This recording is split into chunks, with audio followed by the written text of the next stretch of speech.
साथ संगत जी और प्यार और सत्कार से कहना धन निरंकार जी। साथ संगत बहुत से महात्माओं का कथन होता है, कहते पाए जाते हैं कि हम तो अपने परिवार में अकेले ही गुरुमुख हैं, अकेले ही निरंकारी हैं। तो दोस्तों, अकेले निरंकारी होने की क्या समस्याएं होती हैं, ये दोस्तों इस वीडियो में बताएंगे और इससे किस प्रकार एडजस्ट करना है। साथ संगत जी, आपको इस वीडियो में जानकारी मिलेगी। साथ संगत जी, अगर आप अकेले परिवार में निरंकारी हैं तो जाहिर सी बात है आपके घर में देवी देवताओं की फ़ोटो होगी, प्रतिमा होगी, जिसको आपके परिवार के अन्य सदस्य बड़े चाव से पूजा करते होंगे, अगरबत्ती लगाते होंगे, धूप बत्ती लगाते होंगे और पूजा करते होंगे, आरती पढ़ते होंगे और घंटी बजाते होंगे। और जब आप इस निरंकार का सुमिरन करते होंगे तो उनको कष्ट होता होगा, उनको गलत लगता होगा। तो आपको भी उनकी कुछ बातों से एहसास होता होगा कि बुरा लगता है।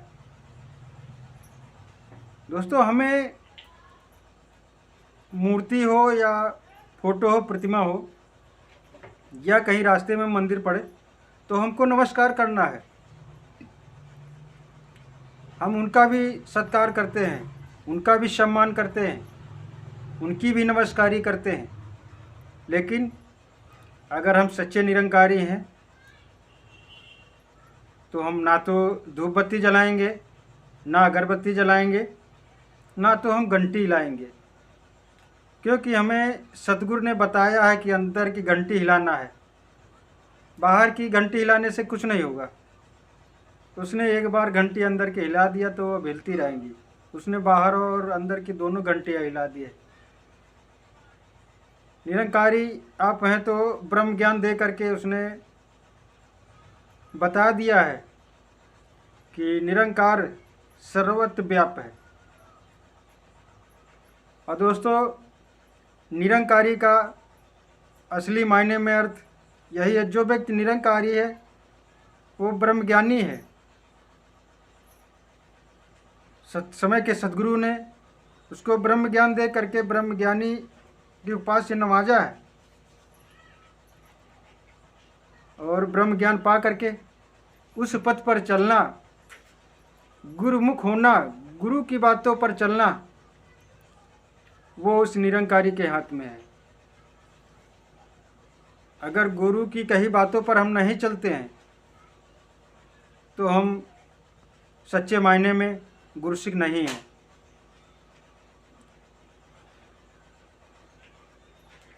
ब्रह्म ज्ञान हमेशा से रहा है, हमेशा से पीर पैगंबर देते आते रहे, लेकिन तरीका बदलता रहा है, उसका विलोपन भी हुआ है। जैसे आप एक बात किसी व्यक्ति से बताएंगे, वो अगर 10 लोगों से वही बात बताए तो उसका प्रारूप बदल जाता है, उसकी मूलता खत्म हो जाती है। उसी प्रकार ये ब्रह्म ज्ञान रहा। सबसे पहले ये ब्रह्म ज्ञान ब्राह्मणों को हुआ करता था। जिसको ब्रह्म ज्ञान होता था उसी को ब्राह्मण कहते थे। चतुर्वेदी का मतलब होता है जिसको 4 वेदों का ज्ञान हो। द्विवेदी का मतलब होता है जिसको 2 वेदों का ज्ञान हो।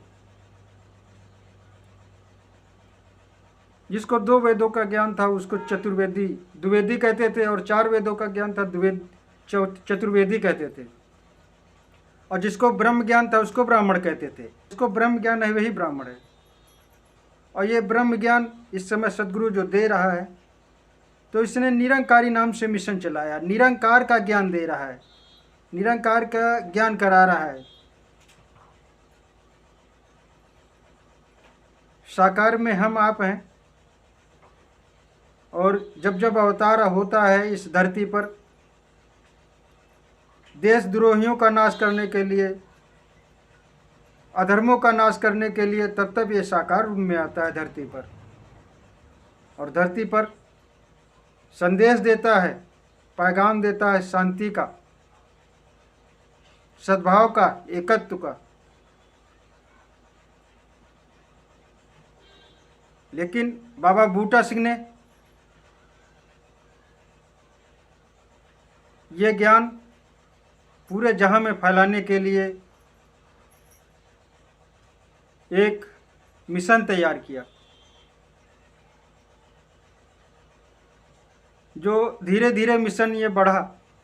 ये मिशन ऐसे नहीं बढ़ा, इसके लिए बहुत निरंकारी महात्माओं ने अपनी आहुति दे दी, अपना बलिदान दे दिया, शहीद हो गए। निरंकारी मिशन का जहाँ भी संगत होती थी, इसके विरोध में 50 लोग खड़े हो जाया करते थे। दोस्तों, अगर एक घटना कानपुर की है जिक्र करें तो वहाँ तलवारें चल गई थी। एक महात्मा को हमने वहाँ के आते थे भवन पे, तो उनकी उंगली कटी हुई थी, तो वो बताते थे कि सत्संग चल रहा था, कुछ पंजाबी धर्म के लोग ही, पंजाबी समुदाय के लोग ही आकर के उन पर तलवारें चलाए थे। तो ये मिशन इतना बड़ा खड़ा हुआ है, इसके पीछे निरंकारी महात्माओं का बलिदान है, त्याग है, शहीद हुए हैं, और आज हमें ये सरलता से मिल रहा है, ब्रह्म ज्ञान सरलता से मिल रहा है। बाबा बूटा सिंह ने जब इसको शुरू किया था तब चंद लोग ही थे, लेकिन दृढ़ निश्चयी पीर पैगंबर और समय के जो सद्गुरु आते रहे, उन्होंने अपनी ना चिंता करके इसको अपना एक परिवार समझा, और वो चलते गए। उनके पीछे 1 बढ़े, 2 बढ़े, 3 बढ़े, 4 बढ़े, आज कारवां चल रहा है। जो इस समय सदगुरु की माता सुदेच्छा जी, सविंदर हरदेव जी महाराज हैं, उनके पीछे कारवां है, करोड़ों की संख्या है। देश ही नहीं, विदेशों में उनके भवन चल रहे हैं, निरंकारी सत्संगें हो रही हैं, समय समय पर इंटरनेशनल समागम, प्रदेश लेवल समागम होते रहते हैं, माता जी करवाती रहती हैं। तो अगर हम परिवार में अकेले निरंकारी हैं तो काफ़ी समस्या का सामना करना पड़ता है।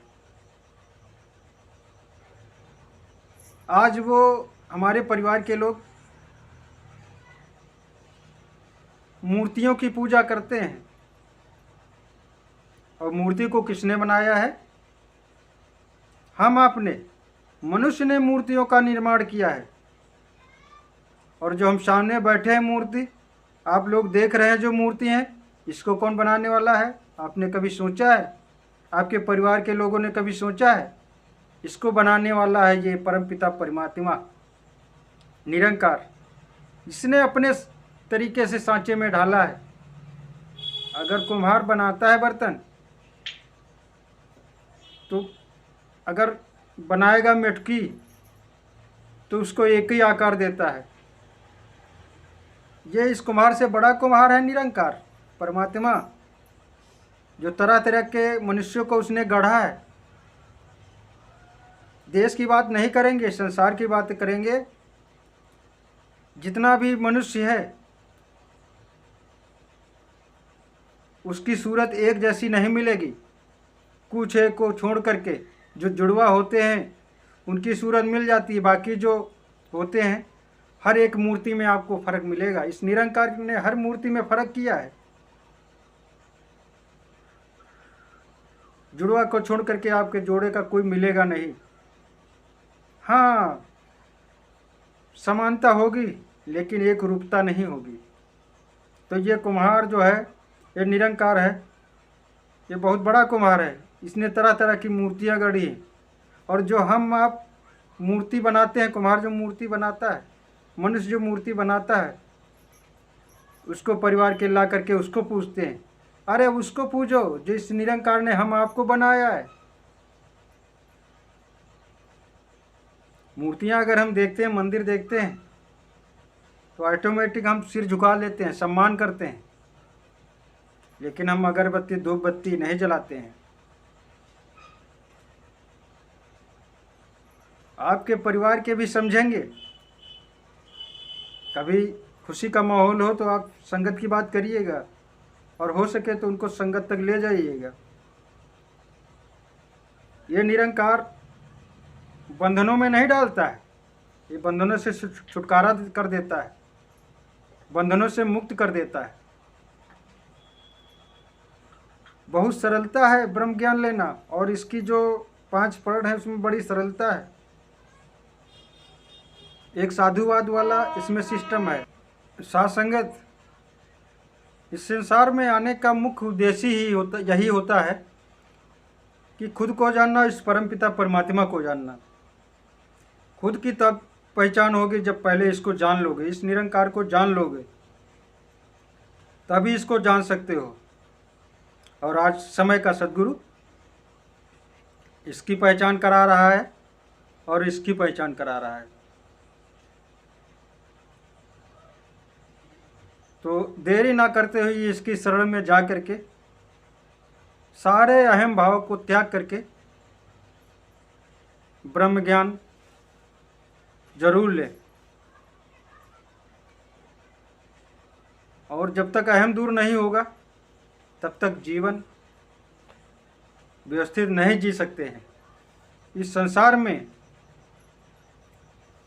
जितने भी प्राणी हैं उसमें सर्वश्रेष्ठ मनुष्य को ही बनाया गया है। मनुष्य ही सर्वश्रेष्ठ है। उसके पास दिमाग दिया गया, बुद्धि दी गई है, सोचने समझने की क्षमता दी गई है। क्या आप किसी जानवर के सामने ब्रह्म ज्ञान की बात करें तो उसको समझ में आएगी? नहीं आएगी। इस कायनात में जितने चर अचर प्राणी हैं उसमें सर्वश्रेष्ठ मनुष्य को ही बनाया है। ये अपना पराया समझता है, ये इसको ब्रह्म ज्ञान दी जाएगी ये समझेगा, और ब्रह्म ज्ञान दात पा करके ये एक साधुवाद वाला जीवन जी सकता है। तो साथ संगत जी, अगर आप परिवार में अकेले हैं तो लोगों से बात करिए परिवार में बैठ करके। धीरे धीरे जैसे कारवां बना है इस मिशन का, वैसे आपके परिवार के लोग भी इस मिशन से जुड़ जाएंगे। साथियों, अगर हम बात करें तो इस मिशन से जुड़ने में कुछ जाता नहीं है, मिल जाता है। बंधनों में नहीं पड़ना पड़ता, बंधनों से मुक्त कर देता है ये निरंकारी मिशन। हर कोई ईश्वर को जानना चाहता है, लेकिन उसके लिए कोशिश करो।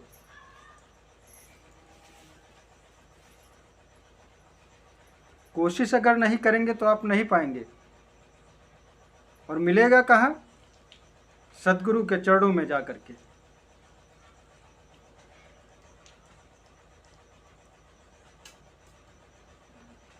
कहा भी गया है, जिन ढूंढा तिन पाइयां, गहरे पानी पैठ, मैं बपुरा बूढ़न डरा, राह किनारे बैठ। जो दोस्तों पाना चाहता है वो गहरे पानी में उतरेगा, और जो बूढ़ने को डरेगा वो किनारे बैठे रहेगा। और जिन ढूंढा तिन पाइयां, जिन्होंने ढूंढा वो पा गए। जिन ढूंढा तिन पाइयां, गहरे पानी पैठ, मैं बपुरा डूबन डरा, रहा किनारे बैठ। इस निरंकार के सागर से आप जुड़िएगा, जरूर आपको सब कुछ मिलने वाला है इस दर पे।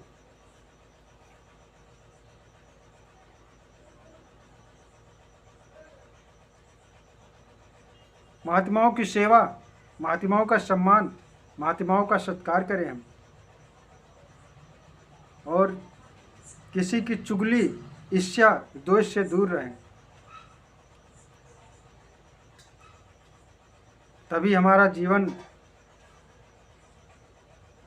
का यथार्थ रूप और जीवन का जीने का तरीका और सही मायने में निरंकारी होने का अर्थ होगा। साध संगत जी, आप ही लोगों से दास ने ये सीखा है, संगतों से सीखा है, सदगुरु की छत्र छाया में रह करके सीखा है, संगत जा करके सीखा है। वहाँ महान महापुरुषों का साथ मिलता है, ब्रह्म ज्ञानियों का साथ मिलता है, महान विद्वानों का साथ मिलता है, जो इस निरंकार के सागर हैं। वहीं से जो कुछ दास ने सुना है आपके साथ बयां किया है। तो साध संगत जी,